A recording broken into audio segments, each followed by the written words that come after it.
Good morning, everybody. Okay, and welcome to Henry Street Garden Centre. My name's Peter, and I'm here all day as your orchid doctor, as it says up that leaflet. But I'm not a doctor, so I don't answer medical questions. Basically, this morning what we're going to do is I'm just going to give you an insight how to grow orchids in the home, and I think that's the easiest way to start, and I'm sure that's how everybody has got orchids at the moment. Does anybody, you all grow orchids? And you've all killed them? Okay. Well, we'll see if we can put that to right this morning anyway. Okay, the most easiest orchid for you to grow in the home is one of these. This is called a phalaenopsis or a moth orchid. Okay, and they're available everywhere. I'm sure you've seen them in garden centres, florist shops, market stores, petrol stations, car boot sales, you name it, they're there. They produce 181 million phalaenopsis a year for the European market. So you can imagine how many orchids are out there. But what you need to look at first of all, before you think of buying one of these, is that you need to look in the pot. And not always you can do that, especially when orchids are always in sleeves. It's very difficult to do that. But if you look at these two orchids here, they're totally different. If you look at here, the roots on this are very green, and that means this orchid is wet.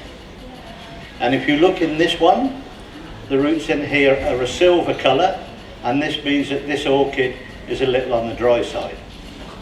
Now, both of these, you know, it doesn't make no difference, but you need to look at that before you even think about how you're going to tackle the next step.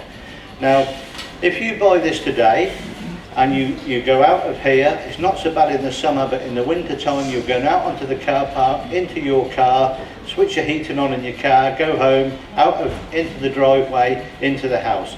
5 different climate changes this plant's had within a very short space of time. So whatever you do when you get home, don't give it any water for at least 3 to 4 days. The best way to tackle this is to take it home, put it in a nice warm room, not in any direct sunlight. Okay, this time of the year you've got nothing to worry about. We don't get direct sun in the winter in this country. But that's the easiest option for you to look at. Then after a few days you're going to look in the pot to see whether this plant's wet or whether it's dry. So if the roots in here after 4 days still look this colour, then the best way to tackle this is to leave it alone. Just put it back where you want to keep it and don't bother watering it at all. But if this one is looking this colour in about 4 days, you would give this some moisture. Okay? Now, all orchids need water, and they all need fertiliser, and they all need light, and that's how they operate. So what you've got to think of is when you water this, you always water it from the top and let the water drain through. How many people water from the bottom? None of you? Very good. I'll come here again. Okay. But the thing is, you water from the top, and this time of the year, we only get what we call short daylight. So basically, we altered the clocks the other week. 9 o'clock in the morning, soon it's going to be dark. 3 o'clock in the afternoon, it's going to be dark. So we've got very short daylight. And orchids will only take moisture when it's light. They won't take moisture when it's dark, only when it's light. So very little in the winter.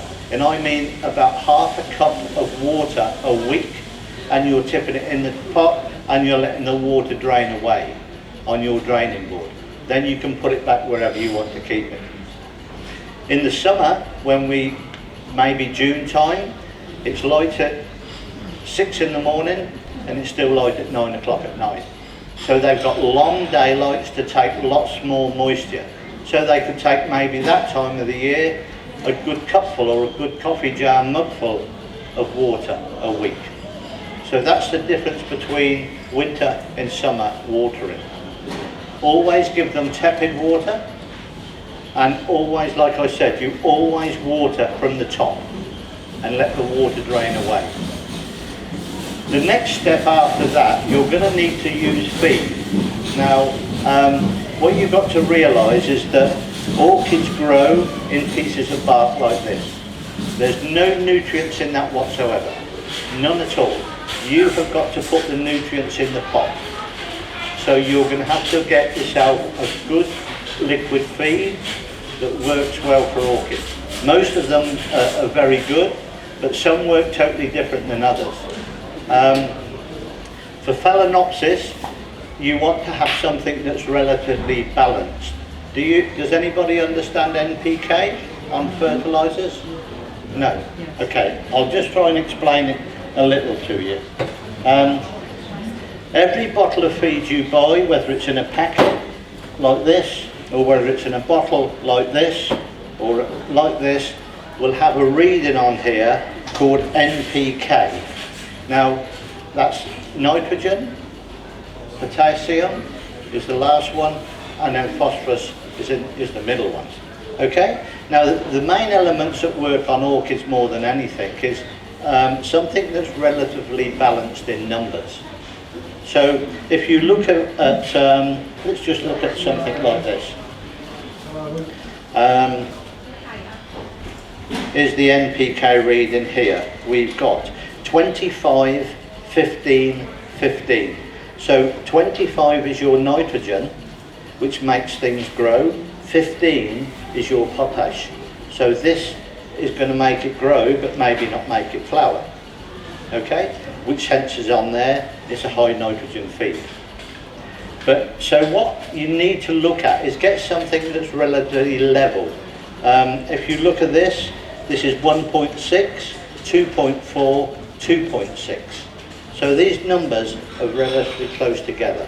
That's what you need to be looking at for Phalaenopsis, because these will work far better. Now, I know it can get a bit confusing still, but they do too. And people say, is that a summer feed and a winter feed? It's not that at all. You use this in flower and this out of flower. And the reason behind that is that this one here has got a bit of nitrogen in it to make the plants grow. This one here you use in bloom, and this makes them flower and makes the flowers last longer. So they're the two elements that you need to look at for feeding. So it's just looking at the packet that you're going to buy and making sure that them numbers are relatively level. I will talk about different feeds when we go on to the Cymbidium, okay, because that's a different type of orchid. But for Phalaenopsis, something that's level in numbers, something that's balanced also will work very well. So we've got the watering and we've got the feed. And now the two elements basically that are going to keep the whole thing going. We've already got it in a nice warm room, in a nice bright spot, and that's good. These don't tend to work very well in conservatories. The only reason I say that is because in the summer it's not a problem. In the winter it is a problem. They don't like big variations in temperatures. The sun's out today and in your conservatory it may get up to 80 or even 90 degrees. But then down at night, if you've got no heat in there at night, then the temperature will get maybe down in the 40s or even 50s. And that's no good at all for this type of orchid. It's too high and too low. They want temperatures just a little. That's why these have been bred, so that you can grow them in the home. And as I said before, nice warm room, bright lights, but not direct sun. And again, if you can do that, you'll be fine. What you've got to look at with your central heating, it may come on in the morning for a few hours, goes off, you're out at work the rest of the day, comes on mid-afternoon, goes off, you know, early evening or something like that. And that little temperature up and down is good. But when you've got big vast temperatures, when they're in conservatories or greenhouses, unless it's controlled, it's very difficult to do that. So it's always best to keep them in the house. They will look far better and they will work far better for you to do that.